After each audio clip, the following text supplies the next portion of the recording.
Antes de comenzar la predicación de esta mañana, vamos a tener una parte más de los niños, no esta vez para los niños, sino de los niños.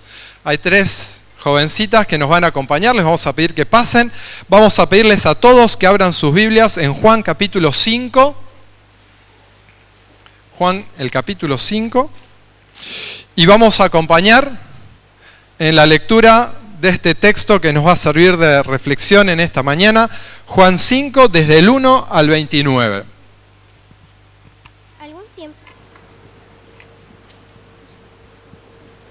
Algún tiempo después se celebraba una fiesta de los judíos y subió Jesús a Jerusalén.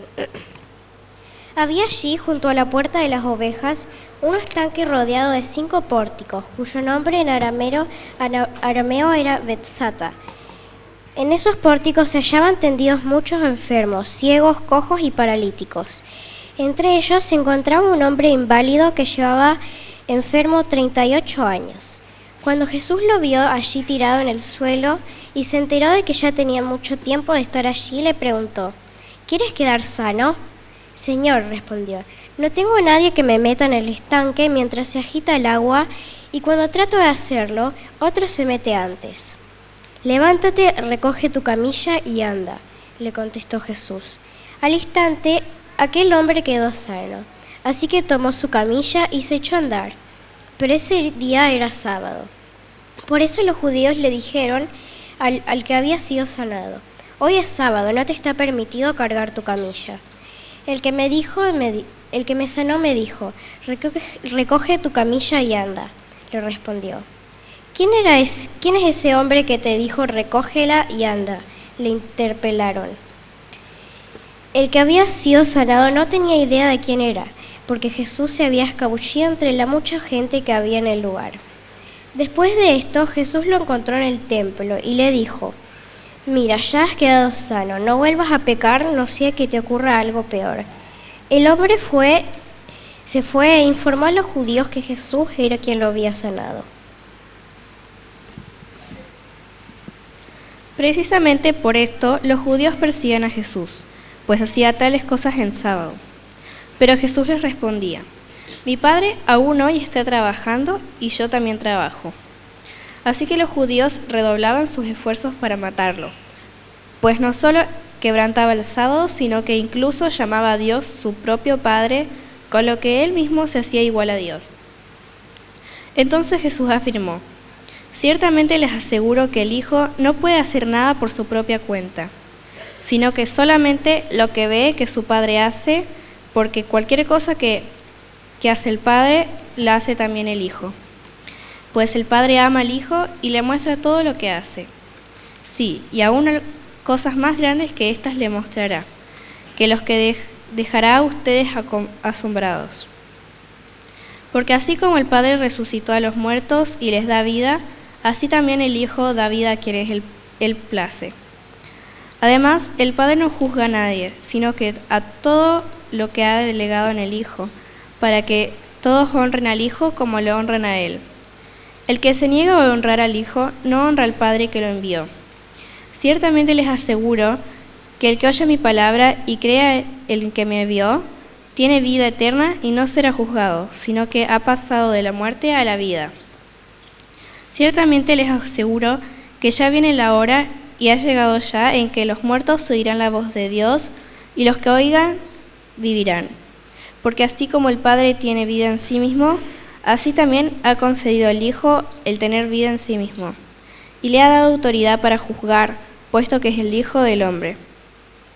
No se asombren de esto, porque viene la hora en que todos los que estarán en los sepulcros oirán su voz, y saldrán de allí. Los que han hecho el bien resucitarán para tener vida, pero los que han practicado el mal resucitarán para ser juzgados. Muy bien, muchas gracias. Esto nos introduce en la meditación de esta mañana, en el texto central que vamos a reflexionar en estos próximos minutos. Un estanque llamado Betesda. Betesda significa casa de misericordia. Y allí pasa Jesús en un día especial. Era sábado y era fiesta solemne, por lo cual muchos judíos habían venido de otros lugares para pasar ese momento especial en Jerusalén. ¿Y qué pasaba en Betesda? Allí había un estanque que se suponía era milagroso. Cuando las aguas se movían, se decía, era porque había un ángel y la persona que enferma, que se echaba en esas aguas, en primer lugar, era sanada. Los arqueólogos han descubierto ese lugar y otros estanques parecidos, y con ayuda de los geólogos nos cuentan que eso era un fenómeno natural que se daba simplemente porque hay aguas subterráneas que a veces forman corrientes y generan algún borbollón de agua que no puede ser explicado por el viento de la superficie, y entonces se le atribuía alguna cuestión sobrenatural. Pero imaginemos, tratemos de entrar en la escena. Un estanque rodeado de gente enferma. Esa casa de misericordia donde había gente que gemía, gente que clamaba, donde el pecado quedaba manifiesto porque no solamente este hombre que puntualmente había llegado a su enfermedad dice porque a causa de su pecado, sino porque la enfermedad es una manifestación del pecado. Y donde los pecadores se ven expuestos a cuestiones que podríamos a veces decir, estamos expuestos a cuestiones casi morbosas, ¿no? Porque imagínense todos los enfermos mirando con un ojo el agua a ver si se mueve y con el ojo del costado al vecino a ver si está distraído, o rogando que esté distraído para ser primero él y no el otro el que llegue al agua. Y en esa casa de misericordia se encuentra este hombre, un hombre que hacía 38 años, con seguridad más de la mitad de su vida, estaba allí enfermo. Primera pregunta, ¿qué hace un hombre inválido durante tantos años en un lugar donde no ha encontrado solución? No sabemos si había estado los 38 años allí, pero probablemente, y por lo que después dice, haya pasado mucho tiempo. ¿Qué hace el hombre 38 años o muchos años en ese lugar cuando ese lugar no le ofrece una solución? John Paulien, en el libro Juan, dice, aquel gran centro de curación no había sido de ayuda para él. Había sido abandonado por completo. El sistema no tenía nada más para ofrecerle. Sin embargo, se aferraba a él por falta de otras opciones. Interesante. Se aferraba al sistema porque no tenía otras opciones. El sistema no le ofrecía demasiado. Nada, no le ofrecía nada. Pero no tenía otro lugar a donde ir. Y eso nos hace pensar a nosotros en cuál es el sistema en el que vivimos.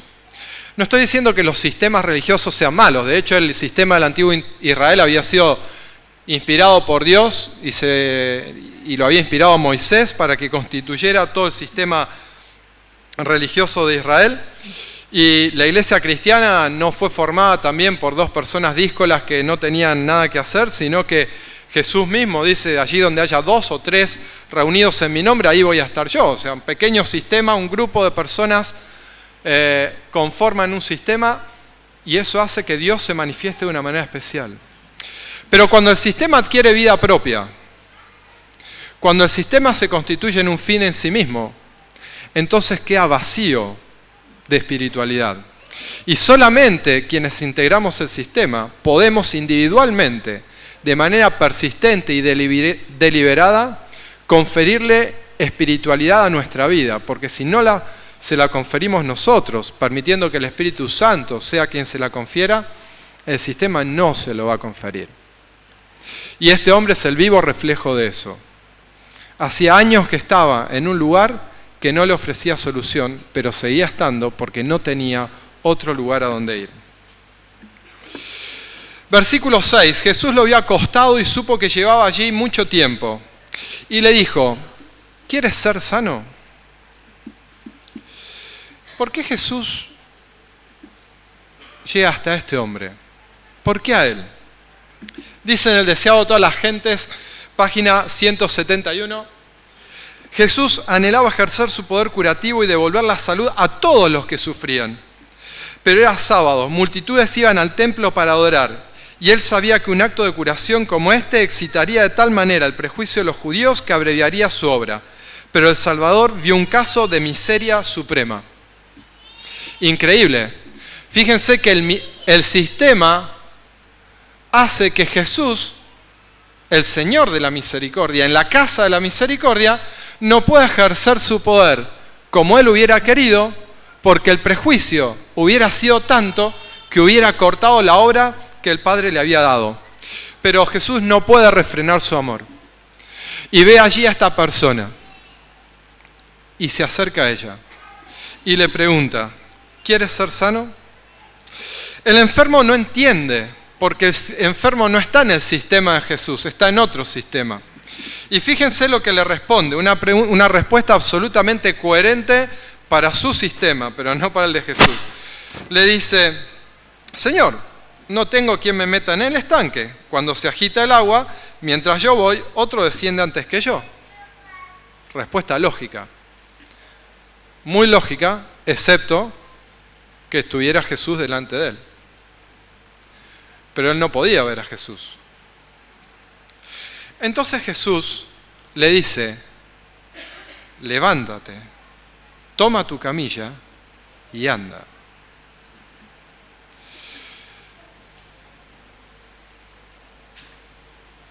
¿Por qué Jesús le dice esto al hombre si el hombre no le había pedido nada? ¿Les gusta este milagro? ¿No les choca un poquito? ¿No les llama la atención? ¿No les gusta más el milagro de la mujer que después de 12 años de estar enferma tiene que ir en medio de la multitud pasa, se lo lleva a Jesús, todos se apretujan, viene Jairo, le pide a Jesús que acelere el paso y ella tímida no se anima a pararlo a Jesús, va, le toca el borde del manto y es sanada? Hace algo. Los leprosos, ¿no?, que agitan sus manos y le dicen, por favor, Señor, ten misericordia de nosotros. O el mejor de todos, Bartimeo, que en contra de la multitud que le dice, ¡shh, Bartimeo, no molestes al maestro! ¿Qué hace Bartimeo? Más grita y más clama. ¿Y qué dice? Señor, hijo de David, ten misericordia de mí. Pero este hombre no hace nada. El amor de Dios lo alcanza allí donde está, en la oscuridad de su vida, y a pesar de que no tenía un claro entendimiento de quién estaba delante de él. Porque este hombre representa a la humanidad, que no tenía un claro entendimiento de cuál era su condición, y menos que menos tenía un claro entendimiento del amor infinito de Dios. Y por eso cuando Jesús viene, no lo entienden, no lo comprenden, no lo identifican y lo crucifican. Por eso este hombre nos representa a cada uno de nosotros, porque Jesús es el que tomó la iniciativa de salvarnos, aunque no lo merecíamos. Recuerden que sanación y salvación en la Biblia son absolutamente sinónimos. Y por eso Jesús le dice, levántate, toma tu camilla y anda.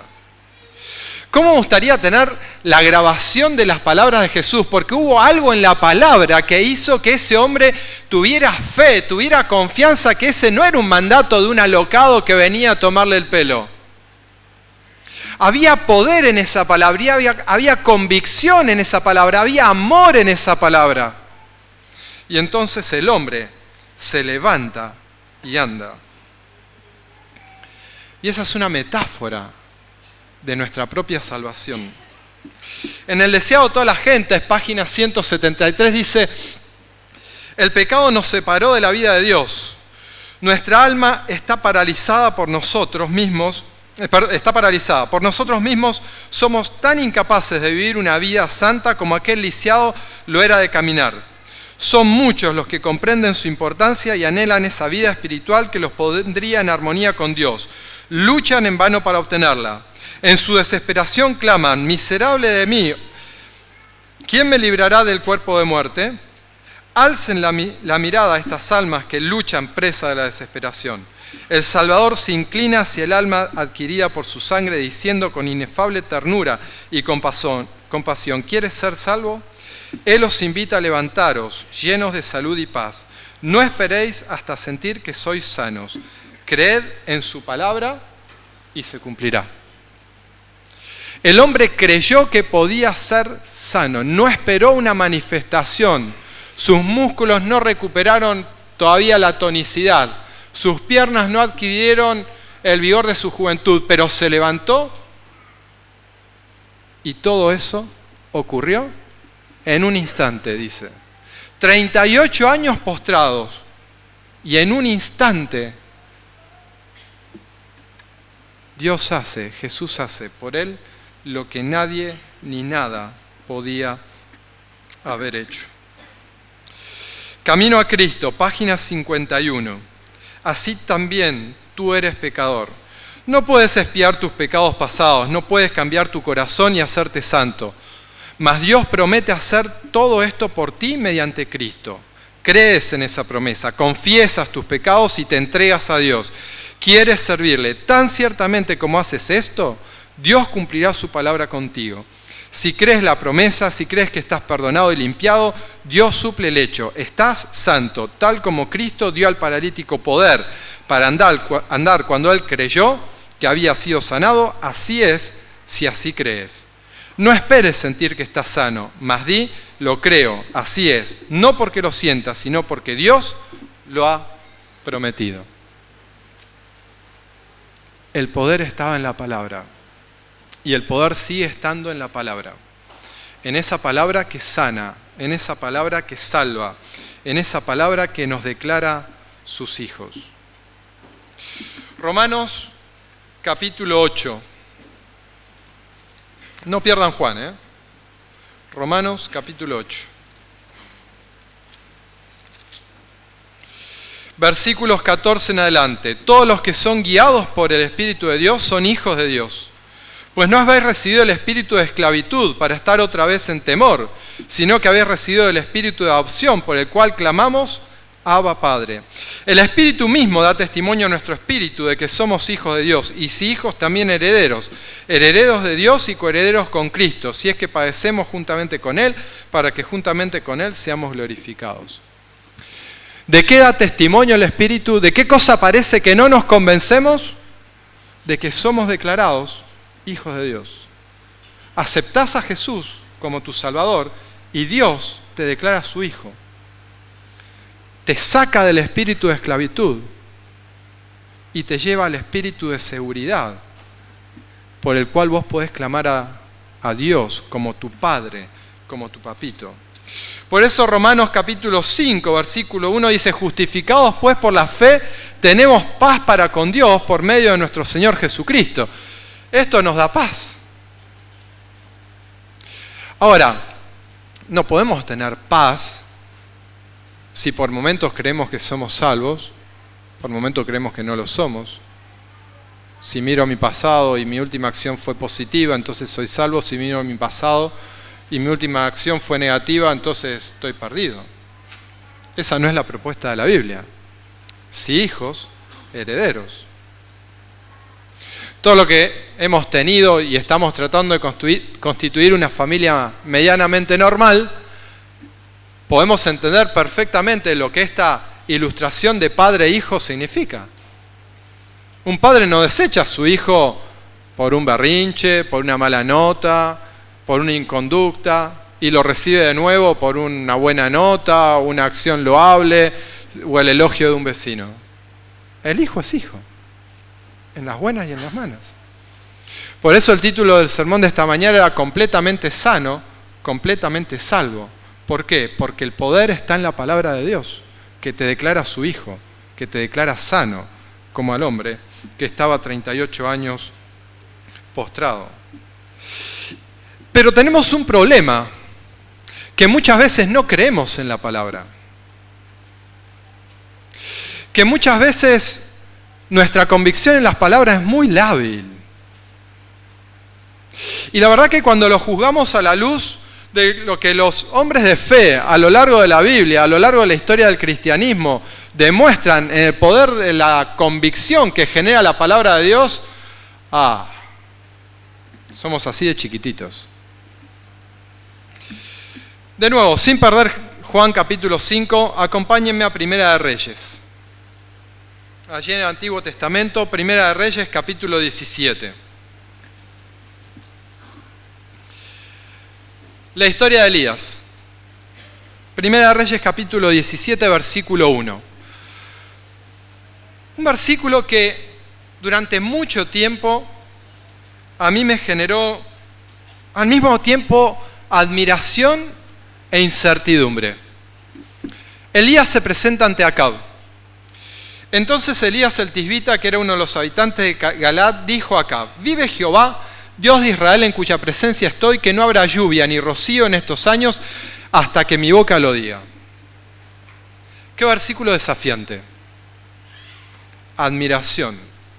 ¿Qué le genera admiración? Yo sé que en los sermones no es habitual que uno conteste, pero ¿qué le genera admiración? Estoy haciendo la pregunta para que no sea retórica. ¿Hay algo que le genera admiración en este versículo?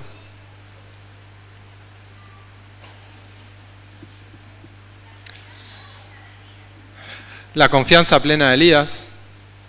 ¿Dónde había entrado Elías? Elías había entrado ante el trono del rey más poderoso del reino de Israel del norte. Aunque nosotros tenemos a Acab en muy baja estima porque fue una persona absolutamente desgraciada desde el punto de vista espiritual, Acab fue un rey desde el punto de vista militar y económico bastante exitoso. Y ustedes saben que cuando un gobernante es exitoso en lo económico, todo pinta bien. Todo pintaba bien para todo el mundo excepto para Elías. ¿Por qué no pintaba bien para Elías el reinado de Acab? Porque Elías vivía ¿en dónde? ¿En el reino de Acab?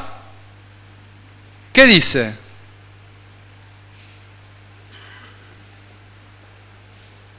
¿Qué dice el texto? Vive Jehová, Dios de Israel, en cuya presencia estoy.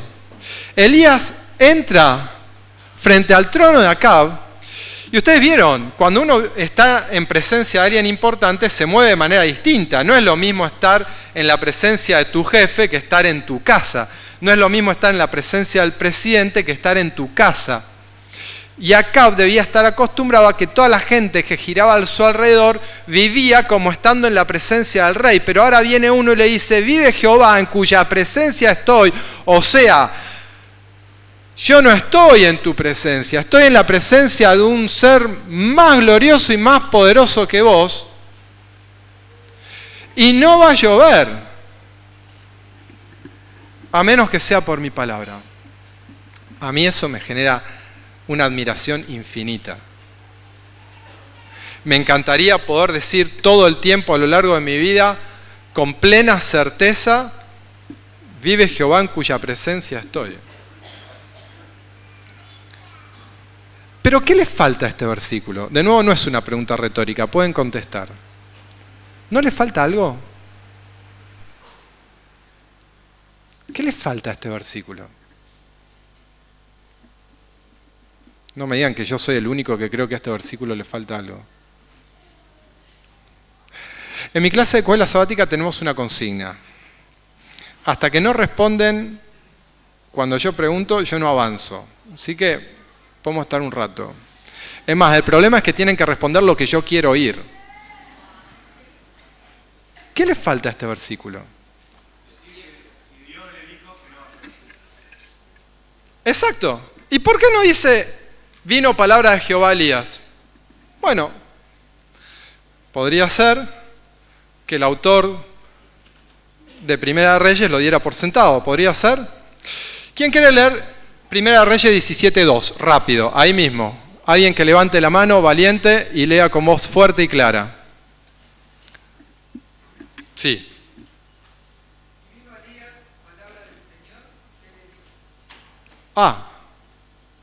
Vino Elías, palabra del Señor, que le decía: apártate de aquí, vuelve al oriente y escóndete en el arroyo de Kerit. 17:8. ¿Quién quiere leer 17:8? ¿Quién levanta la mano? Allá al fondo. Levántate y vete a Sarepta. 18:1. ¿Quién quiere leer? Sí.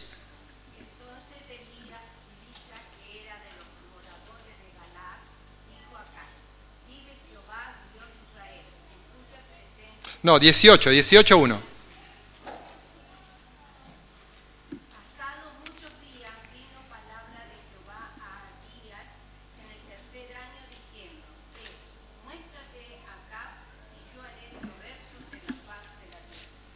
Bien. 21:16. Perdón, 21:17. ¿Quién quiere leer? Sí.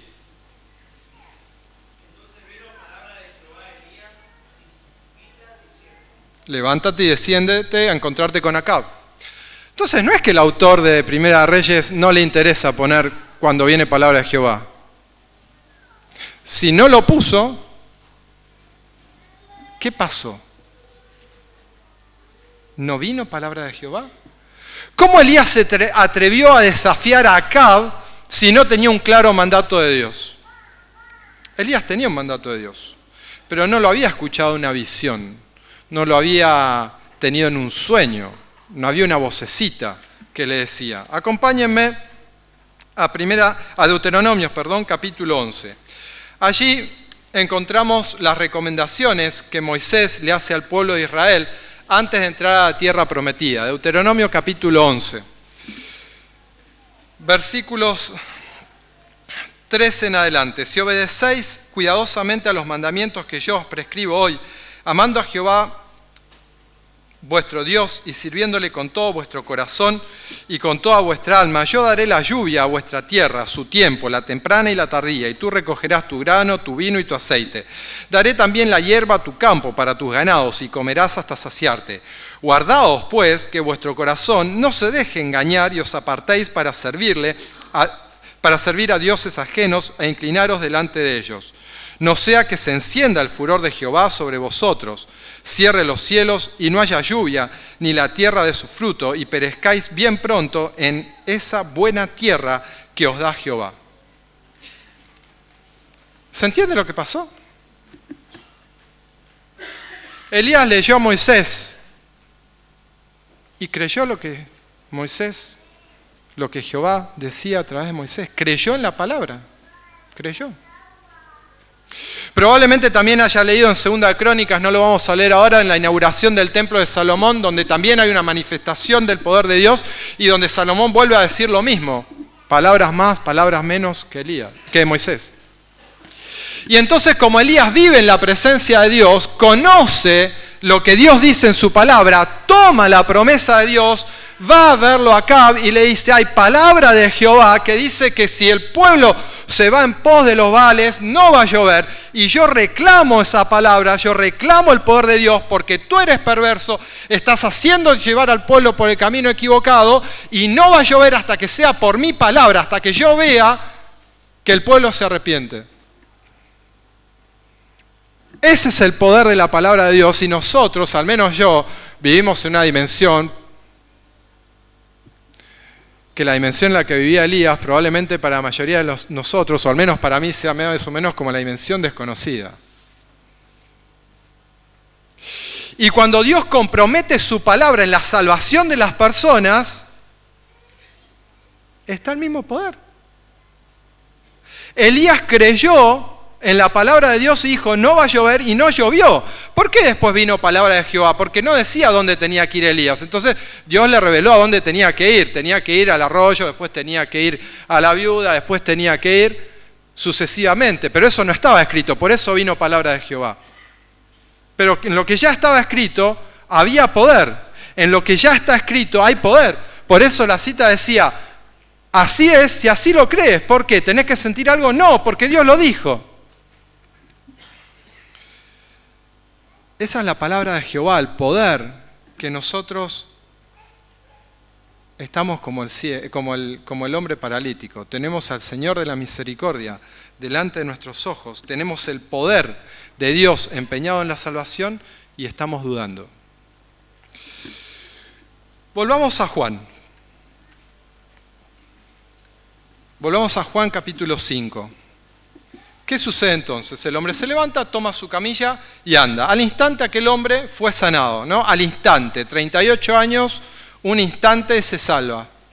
Tomó su camilla y anduvo. Era sábado aquel día. Entonces los judíos cuando Juan habla de los judíos está hablando de los dirigentes, dijeron a aquel que había sido sanado: hombre, alabado sea el Señor, cuéntanos cómo el poder de Dios se ha manifestado en tu vida para que andes caminando después de 38 años. Están dormidos. No hice eso. ¿Qué dice? ¿Qué haces caminando con una camilla en sábado? Se dan cuenta que están en otro sistema, están en otra dimensión. ¿Sí? Están en otro sistema. Lo que dicen está muy coherente de acuerdo al sistema de ellos, pero no a la autoridad de Jesús. Y este hombre que ya empezaba a caminar en otra dirección, le dice: miren, el que me sanó, él mismo me dijo: toma tu camilla y anda. No sé qué les pasa a ustedes, pero a mí, el que me sanó me dijo, y yo vengo con mi camilla al hombro. Entonces le preguntaron: ¿quién es el que te dijo toma tu camilla y anda? Pero él, que había sido sanado, no sabía quién era, porque Jesús se había apartado de la gente que estaba en aquel lugar. Después lo halló Jesús en el templo, no lo dejó solo y a la deriva. Y le dijo: mira, has sido sanado, no peques más para que no te suceda algo peor. Completamente sano, completamente salvos. Pero ¿por qué Jesús lo manda a no pecar? ¿No era suficiente ese milagro para toda la vida del hombre? No. ¿No decíamos recién que no tenemos que vivir en la duda de que si somos, no somos, estamos, no estamos, porque Dios nos declara a su Hijo y tenemos que creerlo? Sí. ¿Pero podemos perder esa opción? Sí. ¿Cómo?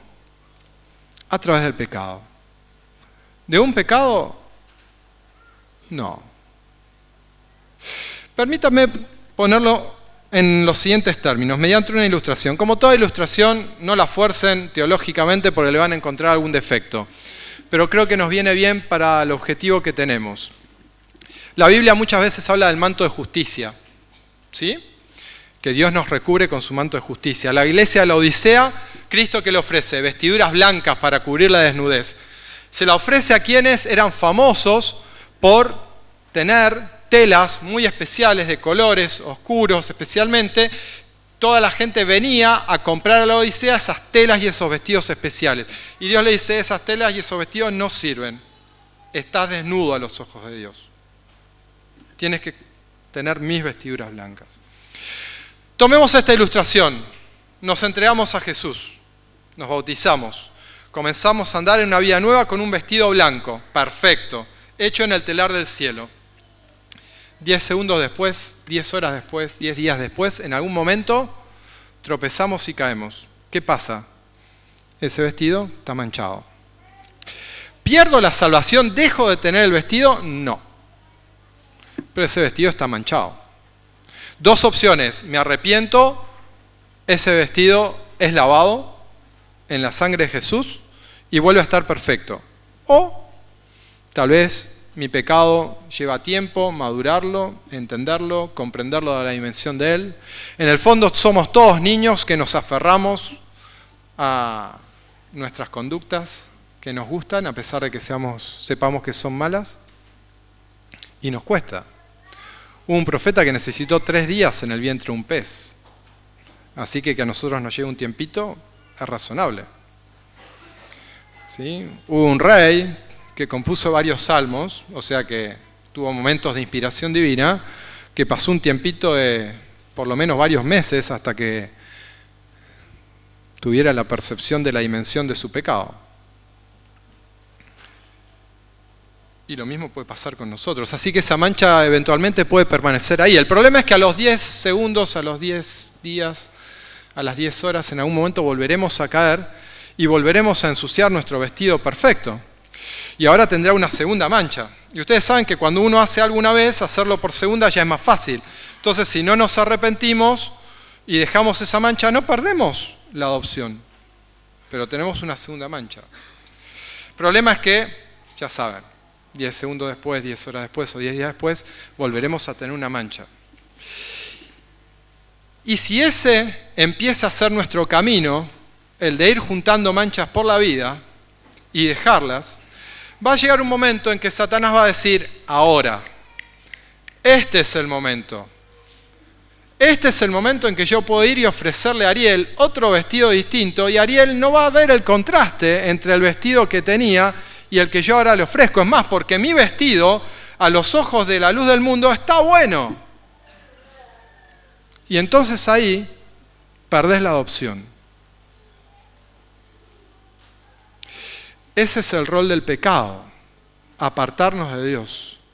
No es el rol del pecado que estemos en duda constante. No hay condenación para el Hijo de Dios, que todos los días va y se entrega a Jesús de todo corazón. Porque no es el pecado el que lo condena, sino una vida de pecado. No es el pecado individual. Por eso Jesús le dice y te dice, una vez que has sido salvo, sano, no peques más. Pero si pecado, ¿qué? Abogado tenemos. No perdés la salvación. Avancemos un poco más en el capítulo 5 de Juan. Ustedes vieron que hay mucha cosa interesante cuando Jesús comienza a debatir con los líderes del pueblo en cuanto a la autoridad de Dios, en cuanto a la autoridad de Jesús, pero vayamos directamente al versículo 24 y 25. De cierto os digo, el que oye mi palabra y cree al que me envió, tiene vida eterna. ¿Qué dice? ¿Tendrá vida eterna? Tiene vida eterna. Y no vendrá a condenación, sino que ha pasado de muerte a vida. De cierto os digo, viene la hora y hora es cuando los muertos oirán la voz del Hijo de Dios. Jesús hace un juego allí entre lo futuro y lo presente. Y lo que nosotros vemos estrictamente en el futuro, Jesús lo adjudica al presente. ¿Por qué? Porque el poder de Dios se manifiesta en la vida del que cree, salvándolo completamente y permitiendo que sienta en su vida espiritual un anticipo de lo que va a ser cuando Cristo vuelva. Por eso dice, el que cree tiene vida, la tiene ahora y tiene la vida plena, el gozo de la eternidad, aunque todavía sigamos envejeciendo, enfermándonos y muriendo. Sin perder Juan capítulo 5, primera de Juan capítulo también 5.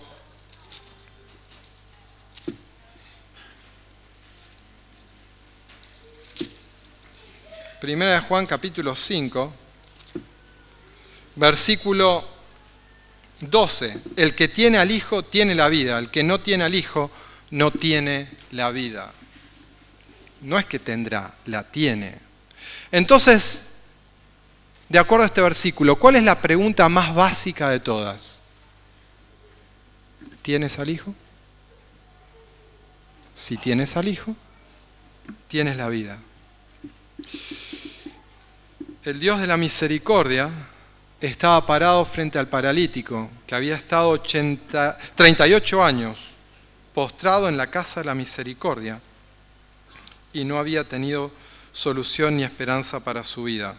Y en un instante anduvo. Y en un instante puede ser salvo, ahora y para siempre. Camino a Cristo. Una más. Página 55. Alcen la vista los que vacilan y tiemblan, porque Jesús vive para interceder por nosotros. Agradece a Dios por el don de su Hijo amado y pide que no haya muerto en vano por ti. Su Espíritu te invita hoy. Ve con todo tu corazón a Jesús y reclama sus bendiciones. Volvamos a Romanos 8.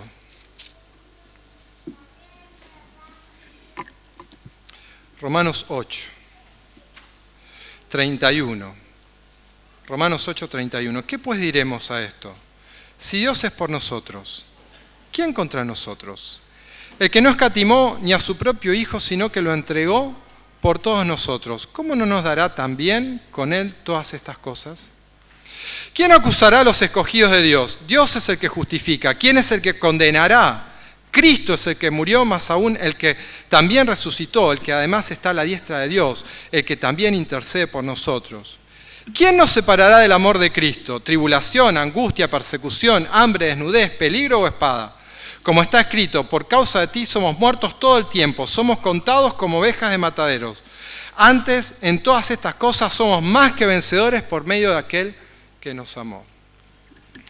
Ya en una predicación hace un par de años atrás, les conté, los memoriosos recordarán, yo no lo recordaría, así que por las dudas se los repito, que esa palabra más que vencedores a mí me impresiona, me gusta. En la vida no somos más que vencedores, somos vencedores o derrotados, pero ¿qué es ser más que vencedores?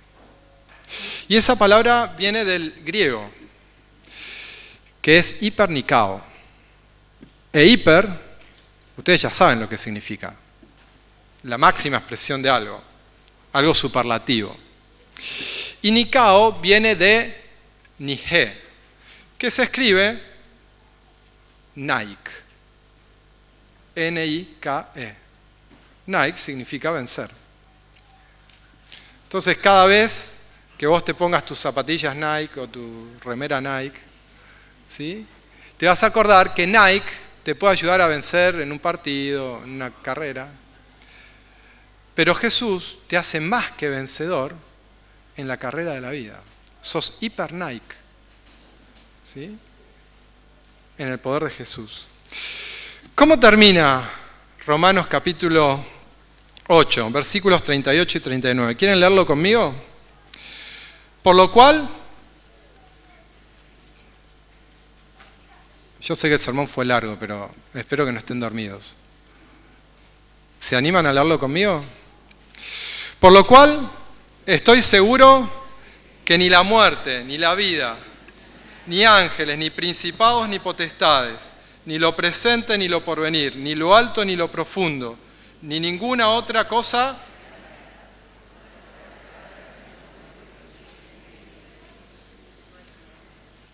amén.